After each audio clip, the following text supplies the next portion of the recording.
So this month we're doing something a little bit different. Now, as deer hunters in Ireland, we only have a 6-month long season. So we have nothing to do all summer with our deer stalking calibers. So this summer, myself and Daniel decided we were going to try and do something a little bit different to entertain ourselves for the summer and to hone our skills for the deer hunting season.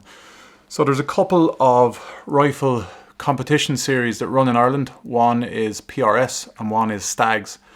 And these revolve around target shooting, but they're designed for deer hunters really.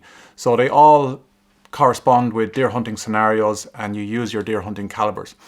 Now, both of these series run at the Midland shooting range. So to find out a little bit more about these competitions, we went and spoke to JP Craven, who's the range operator at Midlands.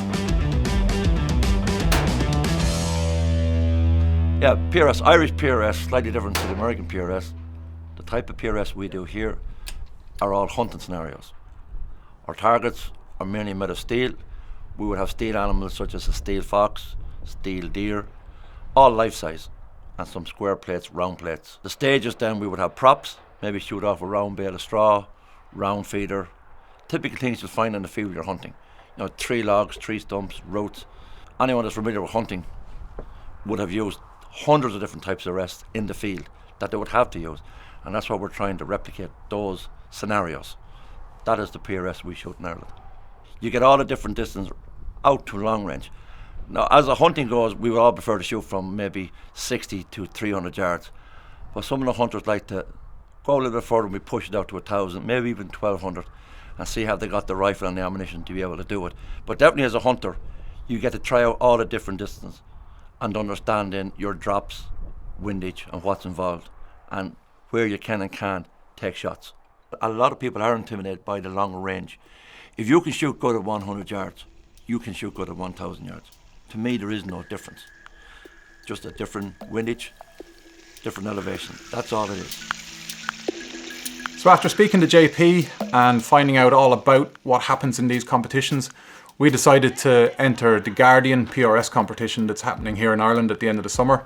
And in order to do that, we didn't really need to go out and get new gear, but any excuse to get a new rifle and a new scope to try out. So this is a whole new kind of area for me. So I've come to Curlew Mountain Outdoors in Boyle, County Roscommon. This shop belongs to Daniel, who does a lot of filming with me. He has a great range of stuff here and he's going to talk us through the ideal setup for this on quite a strict budget. So here we have the Bergara B14 HMR. This is Bergara's Hunt Match Rifle. That's what HMR stands for. And they wanted to build a rifle that was accurate out to longer ranges and also was a comfortable lightweight rifle to carry in the field while hunting. So that's exactly what we wanted for the show. So some of the features of the Bergara B14 HMR. We have a button rifled Bergara barrel. This one's a number 5 contour threaded 18x1. You can get a lighter barrel than that. The action is a precision action. It's compatible with your Remington 700 parts. So if you've got Remington stock or triggers or anything like that, they'll fit straight onto this gun. The HMR comes with this composite stock with a full aluminium chassis from pistol grip all the way through to the swivel stud. It's got your tactical bolt knob, comes with P-mags. The trigger is very good straight out of the box. It is internally adjustable. I think it's going to perform right out to 1,000 yards, hopefully shooting one MOA group all the way out. We're going to shoot this gun out to 1,000 yards with factory ammo, and that's a tall task. So what we've gone with is the Hornady Match 6.5 Creedmoor 140 grain ammo. So when they brought out the Hornady Match, that's expected to shoot these groups out to these ranges, I mean, I trust that it's going to do the business. On a rifle like this that we're going to be pushing out to the longer ranges, I'd like to put a 20 MOA rail on it. That leaves me more elevation when I'm dialing in the turret because I've already got 20 MOA in the rail. The one-piece mounting system we're going to use is Warren's new Skyline Precision Mount. They've only announced them at SHOT Show this year and I'm really excited to put them on. Optic wise, we've chosen the Bushnell Forge. It's got the focal range from 4.5 to 27 power. Also, it's got the target turrets on it, perfect for the matches, and it's a locking turret, so when you lock it down, it's not in danger of changing your zero if you're dragging it through the bushes. So we've got our gun, we've got our mounts, we've got our scope, and we've got our ammo. So now we just got to throw it all together, get down to the range, and that's when the fun stuff starts.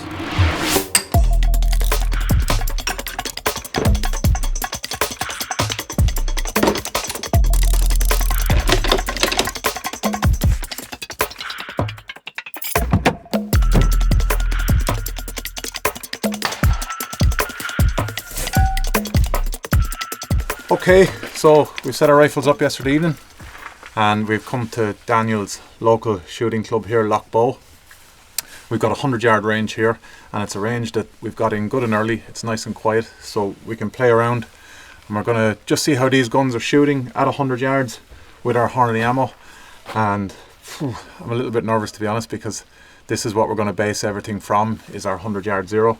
So if the guns don't group well here, and if they don't shoot with this ammo, we're in a little bit of trouble when we go to 1,000 yards.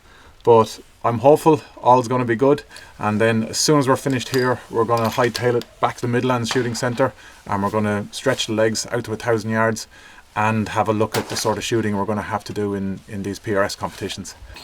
So this is the lab radar, and that basically will read, it's like a chronograph, it'll read the speed of our bullets going down range.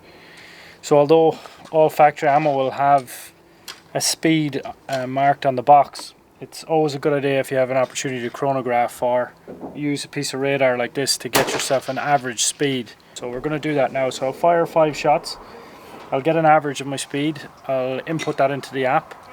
It could well be the same as what's on the box, but we'll just do it as a just for our own accuracy. Okay, so here's our 2 groups at 100. This is Daniel's rifle and this is my one, and unfortunately for me his group is a little bit better, but both those groups are under half an inch. Well, Daniel's is definitely under half an inch, mine is probably a half to 3/4 of an inch. Just the third shot opened it up a bit, but absolutely awesome accuracy out of the box. And yeah, good to see that both guns are shooting with the ammo.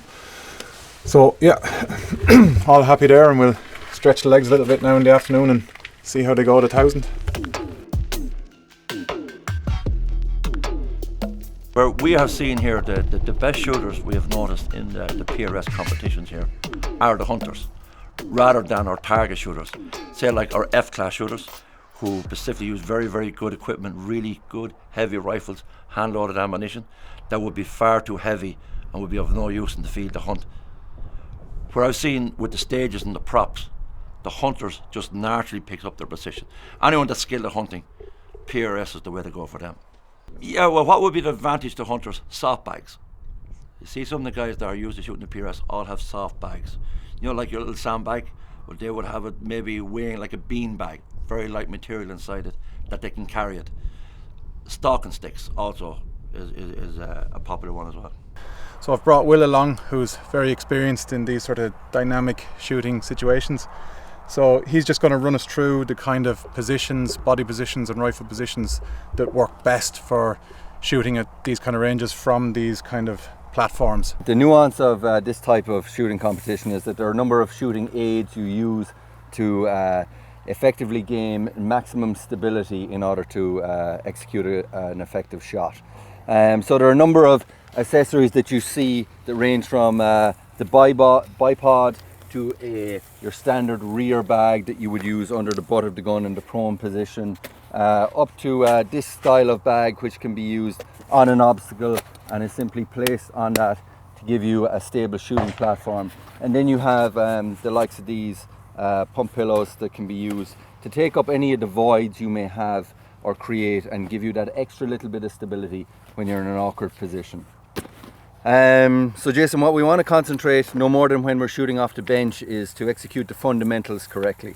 And the fundamentals, regardless of how awkward the position are, if you concentrate on the fundamentals, utilize what aids are available to you, have a plan and execute that plan, then that's how you're going to have a successful shoot, all going well. So it's the simple things. So it's trigger control, it's lining yourself up squarely with the target, it's or natural target alignment or aligning the rifle naturally with the target, so you're not forcing it. When we square up behind the target, Jason, or behind the rifle, we are effectively presenting a very stable position to absorb the recoil for each shot. And then there can be nuances in it when there's multiple target engagements. Then it gets a little bit more complex, and there's a little bit of compromise on that. Okay, Jason, so what we're going to do first, in order to we're going to build a position to give you a true appreciation of the aids that you have here. So let's just set up your position there using that tree stump there, and let's see what kind of position you can improvise and the difficulties that you're encountering. Okay, well, straight away it's almost impossible to get the rifle balanced. Yeah. Okay, so what you're doing there that is good is you're using this knee to elbow support. I can see that you're using your left hand to control the rifle. You're pulling the bipod back in against the stump. So they're all, look, these are all experiences you would have gained in the hunting field that would have, you know, when you're utilizing these kind of positions. So they're all effective. Now we can increase the effectiveness of your shooting position by using a bag such as this. This one is from Practical Precision UK. Okay, so straight away you see the rifle is far more balanced and secure. Okay. Now what I want you to do is to square up, put your hips square behind the rifle. So at the moment you're kind of twisted into it. So see if you can manage some kind of little nuance there where you are on target and you can get square behind the rifle. So that looks good. You look a bit square behind the rifle. How's your sight picture there now? It's good. Okay, and then we can build on that again. Depending on the stage that you're firing, there may be rules associated. You may be allowed unlimited aids, you may be limited to 1 bag, to 2 bags, to a tripod, or there may be no supports allowed or whatever. So it all depends on the rules of the game, and those rules will change on each stage in each competition, etc. So can you feel now how that's taking up this kind of void and slack and giving you more stability there? Yeah, definitely. It's okay. like... So what I want you to do then is this right foot, try and get that flatter on the ground there to give yourself more stability, and see does that further increase it, and tuck this in a bit more into the crook of your oscal or oxter there.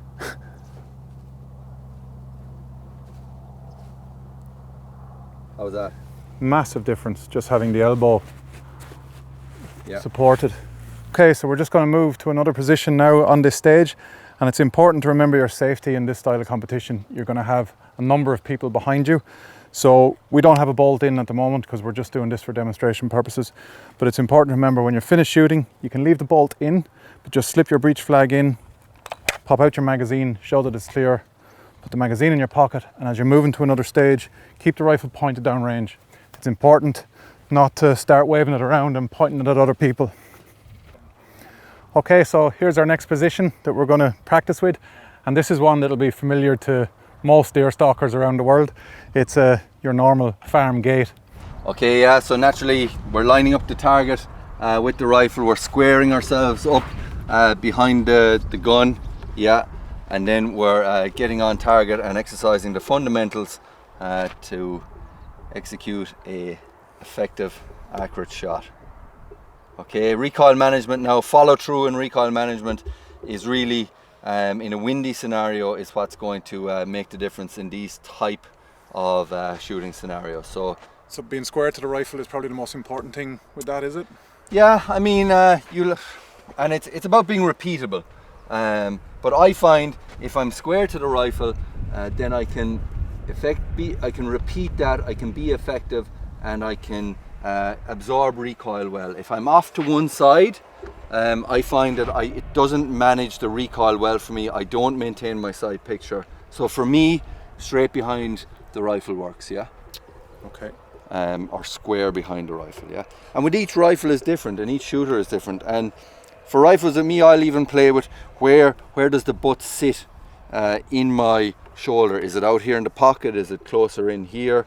You know, what way do I need to load it up? And each rifle will be different. And it's the same with the adjustment of your cheek piece here, getting your cheek weld. Each shooter can be different. Some people like it buried to the cheekbone. Some people like it a little bit elevated. It all depends, and it's all what suits you and what you get used to. Okay, Jason, let's have a look at utilizing a rear rest for the rifle in a scenario like this. So this will probably require a little bit of manipulation of the tripod because there's a gate or a barrier in front of us to get square in behind the target. But let's just have a play with this and see how it can aid us.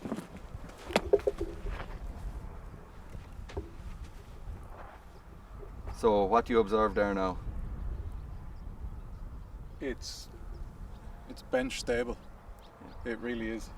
And just a little bit of manipulation of the front bag, adjust the elevation Absolutely. perfectly.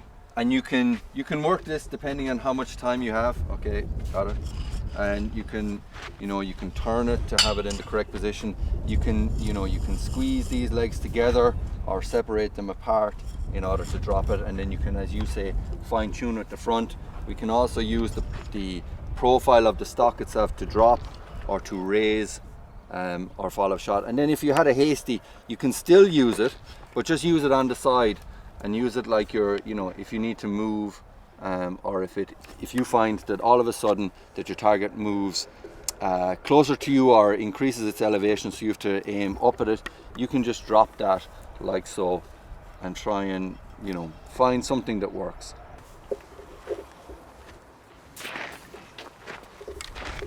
So what I get you to do is I get you to swap knees. Okay. So we're kind of taught from an early age to kneel as you first kneeled, but then we can see from a position like this that this actually gives us more support as you are now, yeah? And then just think about squaring up behind the rifle, yeah?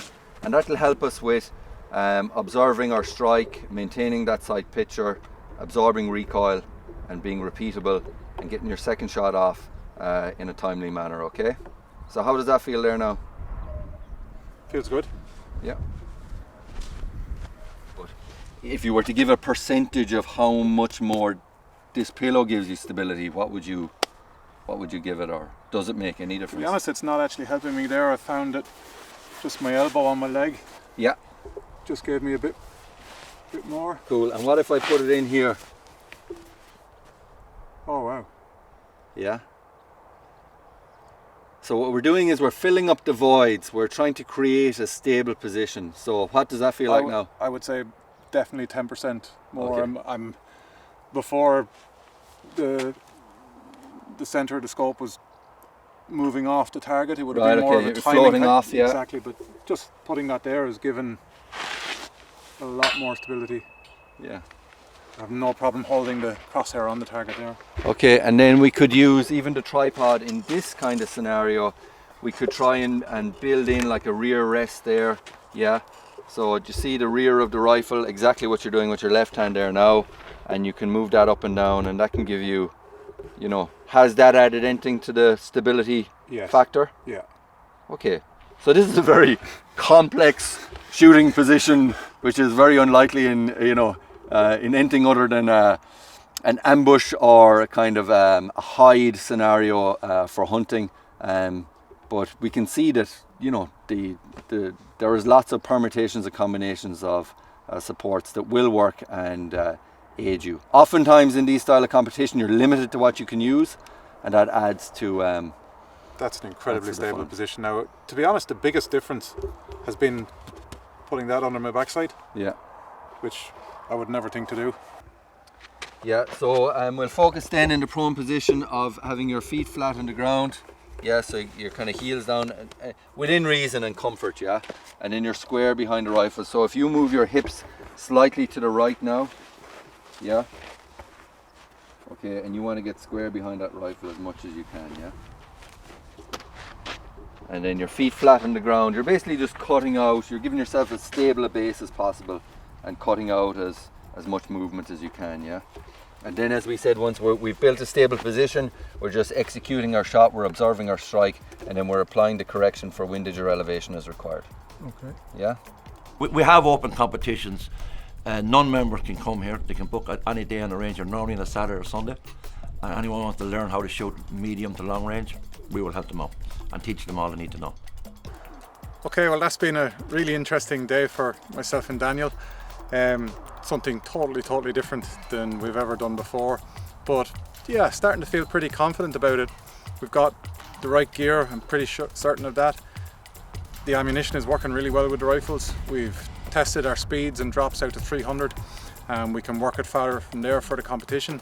And now we've had a look at the sort of shooting platforms we can expect, and we can go home and practice just with gates and lumps of timber and stuff like that, just getting confident in the positions and putting the recommendations that Will has given us into practice. So when it comes to competition day, we know what we want to do, we have a process in place, and hopefully we can execute it.